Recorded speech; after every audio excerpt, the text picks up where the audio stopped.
শালা এমন কপাল পোড়া, আজ পয়লা বৈশাখের দিন শালা ছেলেকে 100 টাকা চাইলাম যে একটা হাফের বাংলার বোতল নিয়ে আসবো, বসে বসে খাবো, এনজয় করবো।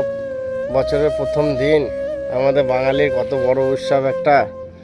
আমার ছেলেকে শালা পড়াশোনা করালাম, লেখাপড়া সবই শেখালাম, না আজ যে বাবাকে চিনছে না।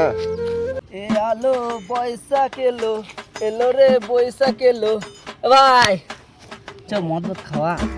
আরে ভাই বলিস না, মানে কপাল যার খারাপ হয় তখন সবার দিকেই হয়। কেন কি হয়েছে?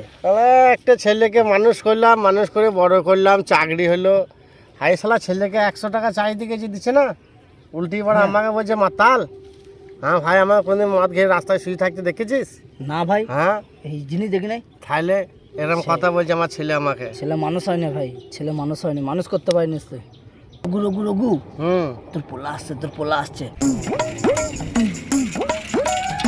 হ্যাঁ ও ভালের ছেলে। দেখ দেখ চাইলে দেয় নাকি বা। না ভাই দেবে না, ও দেখছিস না এখন ওর ব্যাপার স্যাপারই আলাদা হয়ে গেছে। তুমি এখানে বসে আছো মদ পদ খেয়ে, আর ওইদিকে তোমার মা চিন্তা করছে। মদ চলো, বাড়ি চলো। আরে খ্যাপা, বাবাকে এরমভাবে বলে? হ্যাঁ, আজকে একটা পয়লা বৈশাখের দিন, 100 টাকা থাকলে দে মদ খায়।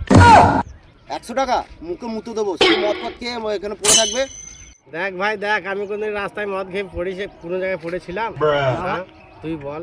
তাহলে এইসব ছেলেকে কি করতে হয় বল? জন্মের পর গলায় পা টিপে মেরে দিতে ইচ্ছে করে না? হ্যাঁ তুই বল। বুঝলে এখানে রঘু কে আছে? জানি না বাড়া। হ্যাঁ দাদা উপস্থিত। কে তোকে খুঁজতে এসছে রে মারা? আবার কোথায় কি মদ কে করে এসেছিস রে মারা? আমি আবার কি করলাম? আমি তো কিছু করি না। আমি এলআইসি থেকে এসেছি। আপনার এলআইসি টাকাটা ম্যাচুরিট হয়ে গেছে, তো কালকে আপনি অফিসে আসবেন, আপনার 15 লাখ টাকা নিয়ে যাবেন। হ্যাঁ হ্যাঁ ঠিক তো। 750 হবে রে, আমার 750 তো হবে। আমি তো এলআইসি করেছিলাম। এই কাগজটা নিয়ে কালকে আপনি অফিসে চলে আসবেন। বাবা দুটো 750 আছে, চলো খাসির মাংস দিয়ে মাকে বলবো কষিয়ে রাত দে। চলো চলো চলো বাবা চলো। ছেলে